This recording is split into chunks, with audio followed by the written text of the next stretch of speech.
Ukraine को लेकर रूस के विध्वंसक प्लान का पर्दाफाश हुआ है। यूक्रेन फ्रंट पर सैनिकों की संख्या दोगुनी करने की तैयारी है।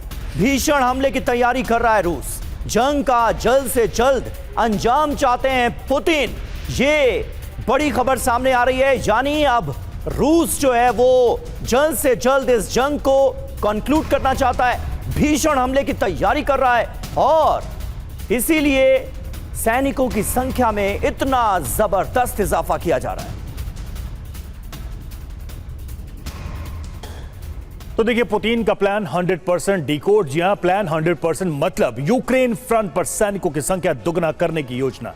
इसके साथ और भी कई पर्दाफाश हुए हैं, कई नई जानकारियां सामने आई हैं। देखिए, 5 लाख अतिरिक्त सैनिकों की तैनाती की योजना है। स्टेट ड्यूमा चुनाव बाद तैनाती की तैयारी है। 2022 के मुकाबले 3 गुना अधिक सैनिक। जी हां, कॉन्ट्रैक्चुअल सैनिकों को 67 लाख का एक मुश्त बोनस दिया जाएगा। ये जानकारी भी सामने आ रही है। कुलकर्णी सर, किस तरह से आप देखते हैं ये जो पुतिन का प्लान 100% है, यानी सैनिकों की संख्या में जो 100% इजाफा किया जा रहा है, ये तो आने वाले वक्त के लिए बहुत बड़ी तैयारियों के संकेत देते हुए पुतिन नजर आ रहे हैं इस फैसले के जरिए। यानी क्या वाकई अभी थोड़ी देर पहले जिस बात का जिक्र हो रहा था, क्या ऐसा है? क्या जल्द से जल्द पुतिन अब इस जंग को कंक्लूड करना चाहते हैं और यह कदम उसी से जोड़कर देखा जाना चाहिए? अमीर, रूस जानता है कि यूक्रेन के पास मैन पावर की कमी है। हाँ। रूस के पास आबादी आज की तारीख में काफ़ी है कि वो 5 लाख सैनिक मोबिलाइज करेगा, रिक्रूट करेगा, यकीनन ये देखेगा। जब भी उसके पास सैनिकों की कमी थी, नॉर्थ कोरिया ने आके उनकी मदद की।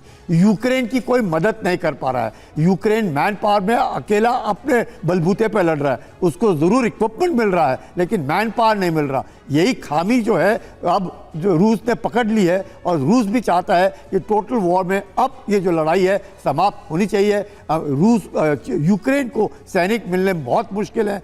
रूस जो है अपने रिक्रूटमेंट मोबिलाइजेशन के द्वारा 5 लाख सैनिक अगर फ्रंट लाइन पर लगाएगा तो यकीनन जितना भी रूस को इलाका चाहिए वो लेकर के कहीं ना कहीं वो यूक्रेन को बहुत दबाव डालेगा। यूक्रेन भी चाहता था कि लगातार जिस तरीके से वो मॉस्को पे हमले कर रहा है, मकसद यूक्रेन का था कि रूस को टेबल पे ला करके बातचीत की जाए, लेकिन पुतिन बातचीत करने से ज़ेलेंस्की से बिल्कुल तैयार नहीं है। तो अब क्या चारा रहा पुतिन के पास? तो पुतिन सोचते हैं कि ये साल आखिरी है, कहीं ईरान और यूएसए का युद्ध भी समाप्त हो जाएगा तो सारे के सारे फिर उससे यूक्रेन की मदद करनी शुरू करेंगे। तो उससे पहले ही अगर यूक्रेन घुटने टेक देता है, ये लड़ाई समाप्त हो जाती है, तो पुतिन को फ़ायदा है। नहीं तो पुतिन के कारण अभी रूस के अंदर जो इलेक्शंस होंगे अभी, उसके बाद जिस प्रकार से मुझे लगता है रूसियों को भी अब इस बात का एहसास होगा कि ये जो लड़ाई है, इन्फ्लेशन ज़रूर ऐसे चरण सीमा में दिक्कत करेगा, और रूसियों को अगर दिक्कत शुरू हो गई तो फिर